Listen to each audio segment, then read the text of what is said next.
안녕하세요. 민지쌤입니다. 오늘도 민지쌤과 함께하는 문법의 개념 시간입니다. 자, 우리 지난 시간에는요, 여러분들이 의문에 대해서 공부를 했었죠. 의문의 개념에 대해서도 살펴보고 의문의 종류가 무엇인지에 대해서 대략적으로 한번 살펴봤는데요.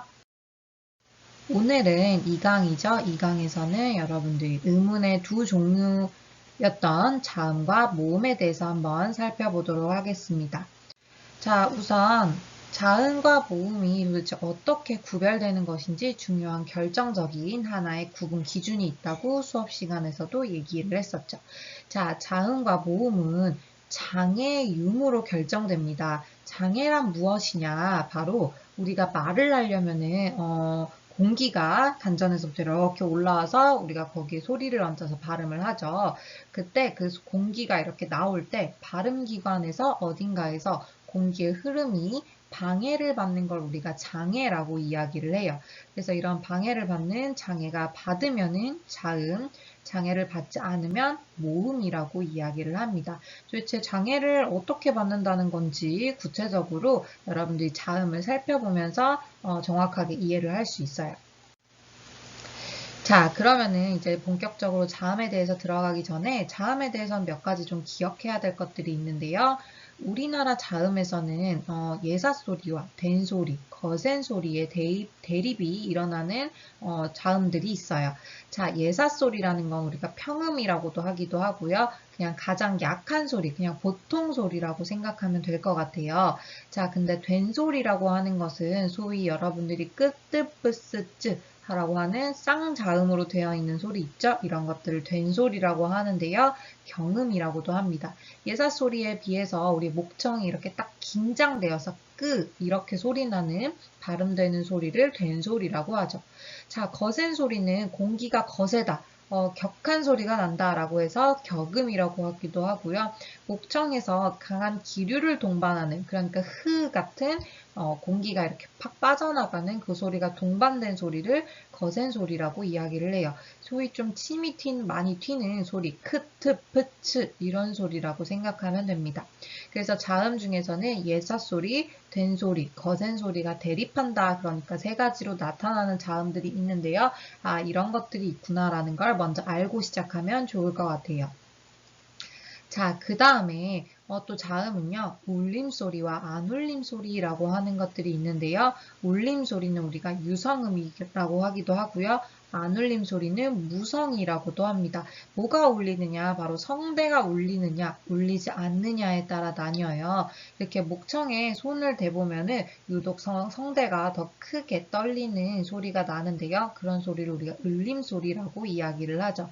자, 울림소리는 미리 얘기하자면은 모음과 글자가 좀 쓰기 힘드네요. 모음과요. 니은, 그리고 리을, 미음, 이음 이렇게 자음 중에서는 요 네 가지 소리만 울림소리예요. 그리고 모음은 전부 다 울림소리입니다.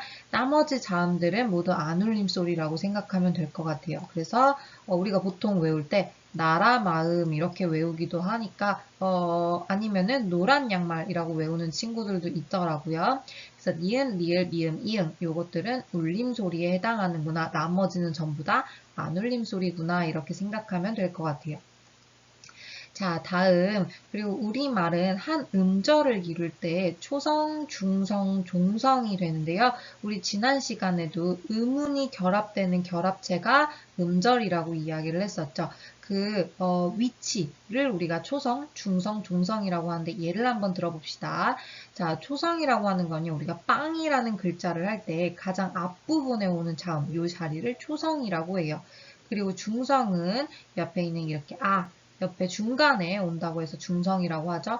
그리고 마지막 종성은 우리가 받침이라고 하는 것들이에요. 그래서 글자의 받침으로 오는 것이 종성입니다. 그래서 우리말은요. 초성, 중성, 종성 이렇게 결합돼서 한 글자를 이루는 경우가 많고요. 중성에는 주로 모음이 오게 되고 초성과 종성은 자음이 오게 된다라는 건 미리 알아두면 좋겠죠. 자, 그리고 지난 시간에도 살짝 얘기를 했는데 우리가 자음 이응이라고 하는 것들은 받침 소리를 할 때 자음 이응이에요. 선생님 그러면요. 아 할 때 그 앞에 오는 이응은요. 지난 시간에 이야기했었죠. 우리 첫머리에 오는 동그라미 이응은 자음 이응이 아니라 그냥 빈자리로 이응, 비워놓다라는 의미에서 동그라미를 넣어줬을 뿐이에요. 그래서 여러분들이 기역, 니은, 디귿, 리을 이렇게 할 때 그 자음 이응은요, 받침 소리를 뜻하는 겁니다. 이 빵에 해당하는 받침 자음 이응 있죠? 그래서 응 하는 소리라고 수업 시간에 여러 번 이야기를 했었어요. 자, 이 정도를 몇 가지 좀 기억해야 될 포인트로 미리 예습을 좀 해놓고 이제 본격적으로 자음에 대해서 한번 보도록 합시다. 자, 자음은 우리가 분류 기준이라는 게 있어요. 두 가지 분류 기준을 들 수 있는데요. 아까 처음에 이야기할 때 장애를 받으면 자음, 장애를 받지 않으면 모음이다 라고 했는데 그 장애라는 것이 어디에서 받느냐, 어떻게 받느냐에 따라 두 가지 기준으로 분류할 수 있어요. 첫 번째 기준으로는 우리가 어디에서 장애를 받느냐라고 하는 것들을 소위 조음 위치라고 이야기를 합니다. 이 조음 위치에 따라서 몇 가지 분류 기준에 따라 분류할 수 있는데요. 자, 우리 조음 위치가 일단 어디서 나는지 그림을 통해 한번 보도록 합시다. 자, 우리가 자음을 어딘가에서 장애를 받으면서 발음을 할 때 장애를 받는 위치가 몇 군데 있어요. 자, 첫 번째 위치는 바로 입술이 맞닿으면서 나는 소리죠. 그래서 이런 소리, 입술을 닫았다가 벌리면서 맞닿으면서 나는 소리가 있는데요. 이런 것들을 우리가 입술 소리라고 하기도 하고요. 양순음이라고 하기도 합니다. 주로 이런 애들이 직접 발음해보면 입술을 맞닿으면서 나는 소리라는 걸 알 수 있죠. 자, 두 번째로 주로 어디에서 또 장애를 받느냐. 윗잇몸과 혀끝이 맞닿으면서 나는 소리가 있어요. 이것을 우리가 잇몸 소리라고 합니다. 우리가 윗니 뒤에 잇몸 있죠? 거기랑 혀끝이 살짝 닿았다 떨어지면서 나는 소리예요. 그래서 치조음이라고도 하는데요. 느, 드, 르, 스 이럴 때 그 부분이 살짝 이렇게 닿았다 떨어지면서 나는 소리라는 걸 알 수 있어요. 자, 그 다음에 이번에는 우리가 입천장에 딱딱한 부분 있죠. 거기랑 혓바닥이 이렇게 맞았다 떨어지면서 나는 소리가 있는데요. 바로 이 부분이라고 할 수 있죠. 이 부분이 닿으면서 나는 소리를 우리가 센 입천장 소리라고 합니다. 딱딱한 그 입천장 부분을 센 입천장이라고 하기도 하고요. 그래서 경국의 음이라고도 하기도 합니다. 딱 한 종류밖에 없어요. 즈 하는 소리 있죠? 즈 하는 건 혓바닥이 전체가 이렇게 붙었다 입천장에 떨어지면서 나는 소리라고 할 수 있죠. 자, 그 다음에 우리가 좀 익숙치 않은 소리가 나는 부위가 있는데요. 바로 여린 입천장이라고 하는 건데 입천장에서 딱딱한 부분을 혀로 만지면서 조금 더 목구멍에 가까이 가보면요. 약간 쑥 들어가면서 몰랑한 부분이 있어요. 거기가 여린 입천장이라고 하는데요. 혀의 뿌리 부분과 맞닿으면서 살짝 닿으면서 소리가 납니다. 그 소리를 우리가 여린 입천장 소리라고 해요. 연국의 음이라고 하기도 하죠. 직접 발음해보면 어떤 소리들이 여기에서 장애를 받느냐 바로 그 하는 소리예요. 그 하면은 우리 목구멍 가까이 혀가 좀 붙었다가 떨어지면서 나는 소리가 나죠. 자, 그리고 여러분들이 쉽게 잘 잊어버리는 건데요. 이 동그라미 이응, 자음 이응도 여린 입천장 소리라고 할 수 있습니다. 아까 얘기했듯이 우리가 응 하는 소리, 응 할 때 우리 목구멍 쪽에 약간 가까이 혀뿌리가 닿으면서 떨어지죠. 이것도 바로 여린 입천장 소리라고 할 수 있어요. 자, 마지막 목청에서 선생님 목청이 닿는지 장애를 받는지는 잘 모르겠는데요. 우리가 직접 이렇게 느끼기는 좀 힘들어요. 근데 이제 공기가 목 사이를 약간 이렇게 긁으면서 나오는 소리다라고 해서 목청 소리라고 이야기를 하는데요. 하나밖에 없어요. 여기 영상이 조금 가려 있는데요. 하나밖에 없는데 우리 히읗 소리 흐 하다 보면은 여기 목 쪽에서 공기가 나오면서 조금 거슬리면서 이제 나오는 느낌이 들죠. 그래서 목청에서 장애를 받는다라고 해서 후음이라고도 하는 흐 하는 것들이 여기에다 하나 속합니다. 자, 그래서 우리가 보통 발음을 할 때 장애를 받는다라는 위치가 한 5군데 정도가 있는데요. 요거에 따라서 우리가 조음 위치에 따라서 자음이 분류된다. 이렇게 첫 번째 분류 기준으로 한번 잡아볼 수 있겠네요. 자, 그러면 장애를 어디서 받느냐라는 걸 한번 봤으니까 두 번째 분류 기준은 그럼 장애를 어떻게 받는데 라는 것도 한번 세워볼 수 있겠죠? 자, 두 번째 분류 기준. 장애를 받는 방법, 소위 좋은 방법이라고 할 수도 있겠네요. 아까 첫 번째는 좋은 위치, 두 번째는 장애를 어떻게 받느냐, 좋은 방법에 따라 자음을 분류할 수 있죠. 자, 좋은 방법에 따라서는요, 우리도 이것도 5가지 정도로 분류할 수 있는데요. 공기가 이렇게 흘러서 나오다가 공기가 탁 막혔다가 터지는 소리가 나요. 이거를 우리가 파열이라고 합니다. 그래서 파열음이라고 하는 것들이 있는데요. 보통 브 이렇게 공기를 약간 막았다 탁 터트리는 소리가 파열음에 해당합니다. 자, 두 번째는 탁 막진 않아요. 근데 공기의 흐름이 나갈 때 약간 사이를 좁혀서 좁은 틈 사이로 소리가 빠져나가는 소리를 우리가 마찰음이라고 해요. 공기가 빠져나오면서 어딘가 좀 마찰이 닿겠죠. 이런 소리는 보통 우리가 스 하는 소리 있죠? 이런 소리에서 나듯이 스, 요런 것들이 우리가 마찰음에 해당한다라고 할 수 있어요. 공기가 약간 좁혀지면서 삐져나가는 소리라고 할 수 있겠죠? 자, 그럼 여기에서 이번에는 막았다가 터지는 게 아니라 막았다가 빠져나오는 소리도 있어요. 요거 두 개가 합쳐진 거죠. 그래서 파열할 때 파가 마찰할 때 찰과 만나서 우리가 파찰음이라고 하는 것들이 또 형성돼요. 얘는 이 두 가지를 동시에 가졌죠? 그래서 막았다가 탁 터지는 게 아니라 막았다가 서서히 빠져나오는 소리 이런 걸 파찰음이라고 합니다. 이거는 딱 한 종류밖에 없는데요.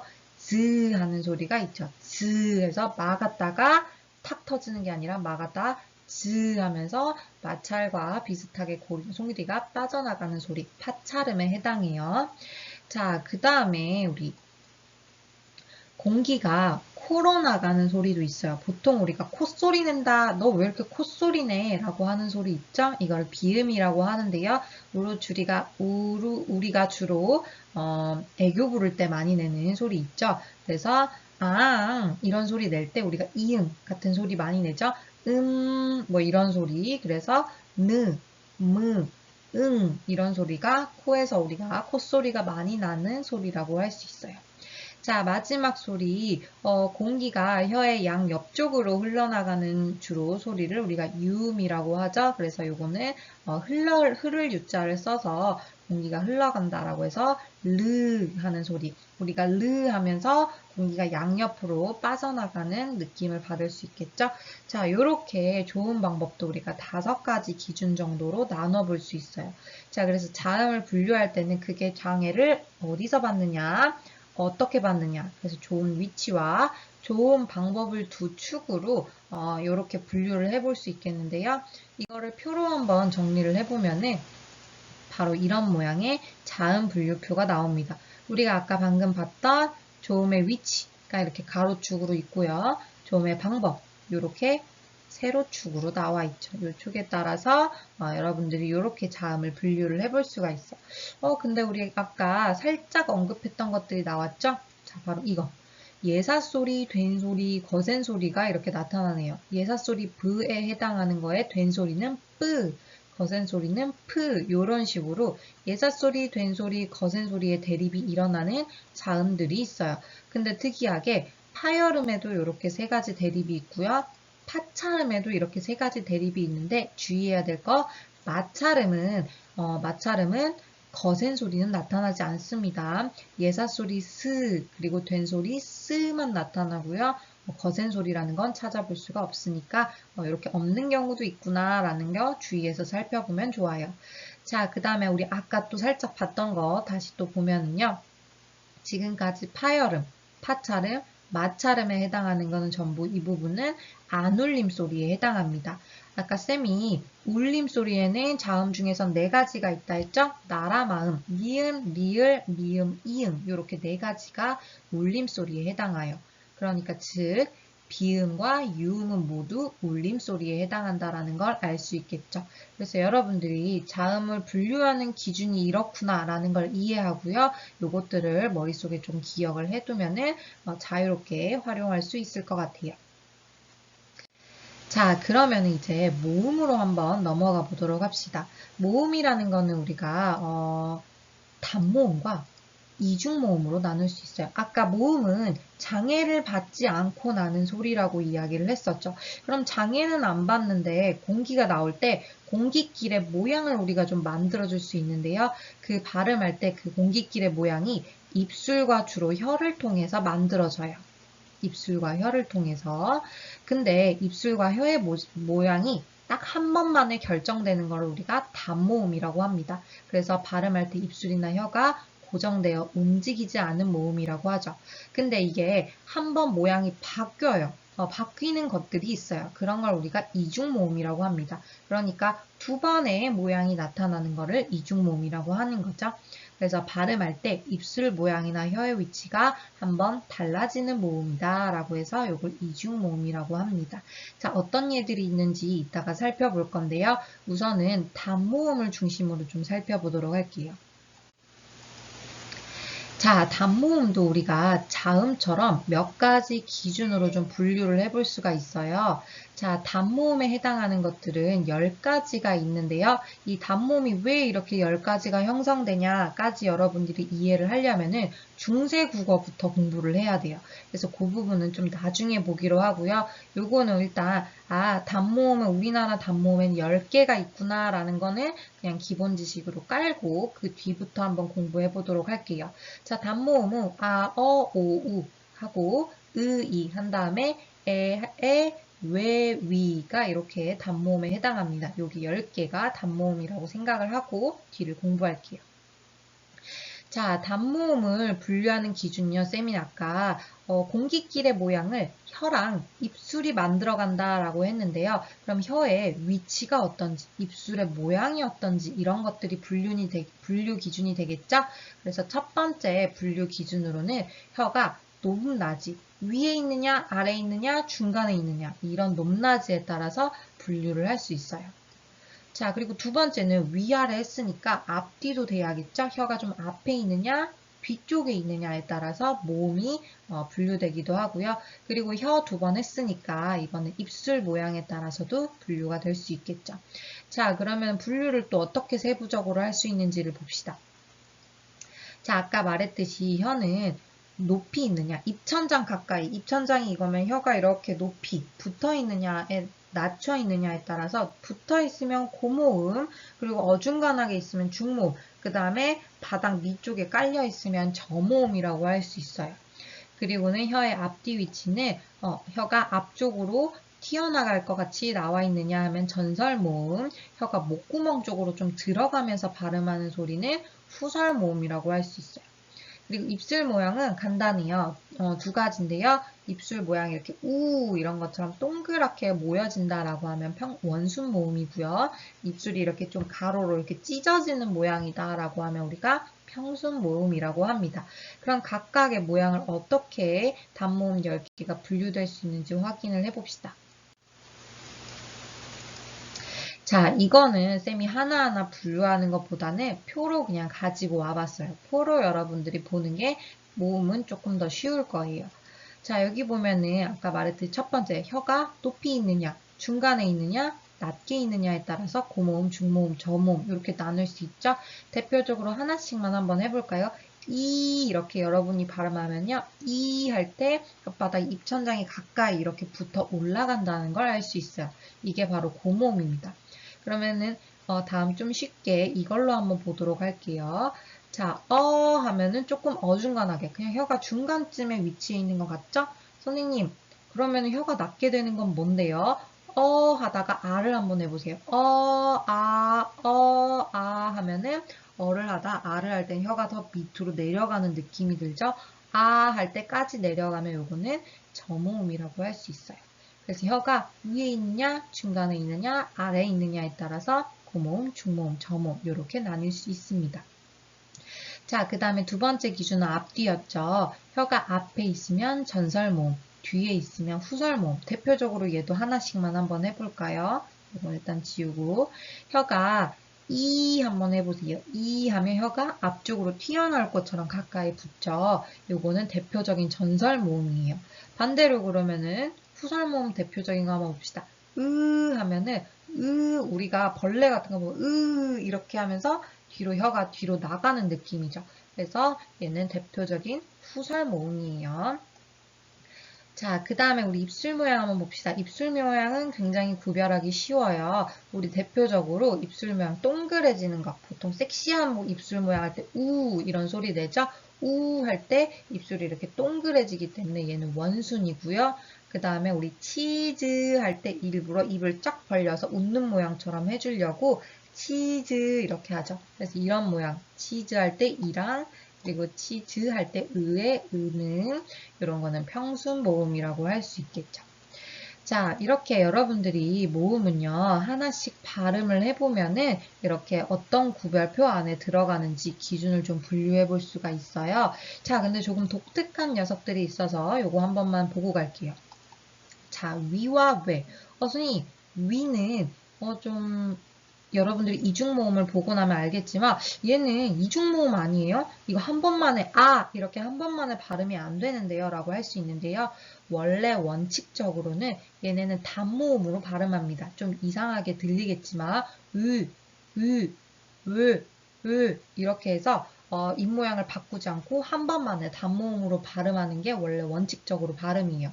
근데 우리 사실 이렇게 발음하는 사람 많이 없죠. 그래서 표준 발음법에 보면은요. 위랑 외는 원칙적으로는 이렇게 단모음으로 발음을 하지만 이중모음으로 발음하는 것도 허용한다라는 기준이 있어요. 그래서 우리가 손쉽게 그냥 위, 외 이렇게 발음을 하게 되는 겁니다. 그래서 얘는 그래도 단모음에 있구나라는 거는 좀 기억을 해두고 가는 게 좋겠어요. 자, 여기까지가 우리가 단모음을 한번 분류표 10개죠? 10개를 한번 분류를 해봤는데요. 그럼 이중모음은 도대체 어떻게 되는 건지 한번 보러 가봅시다. 자, 이중모음은 도대체 어떻게 형성이 되냐 이 원리를 살펴보면요.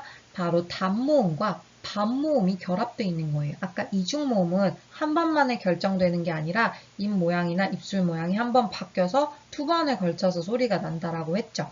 자, 그 두 번에 걸쳐서 나는 이유가 뭐냐면요. 우리가 흔히 아는 반모음, 단모음에 반모음이라는 것이 얹혀 있기 때문이에요. 반모음이 도대체 뭐냐라고 생각을 하면요. 선생님은 수업 시간에 소위 사이드 메뉴 같은 애야 라고 설명을 하죠. 우리 주 메뉴를 먼저 시키고요. 사이드 메뉴는 주 메뉴를 시켰을 때 같이 시킬 수 있는 애들이죠. 반모음도 마찬가지예요. 혼자는 못 쓰여요. 근데 단모음, 원래 모음과 굉장히 비슷해요. 혼자, 이런 발음과 굉장히 비슷한데 중요한 포인트는 여기죠. 홀로 발음되지 못해요. 혼자는 못 쓰이고요. 반드시 다른 모음에 붙어서 얹혀져서 발음될 수 있는 모음을 반모음이라고 이야기를 합니다. 그래서 반모음은 두 종류가 있어요. 쌤이 여기 좀 자판이 치기가 어려워서 이렇게 썼는데 사실 단모음은 두 종류. 첫 번째 종류는요. 이렇게 반모음 이라고 하는 애인데요. 선생님, 모음이랑 똑같네요. 그럴 줄 알고 이런 표시를 해줘요.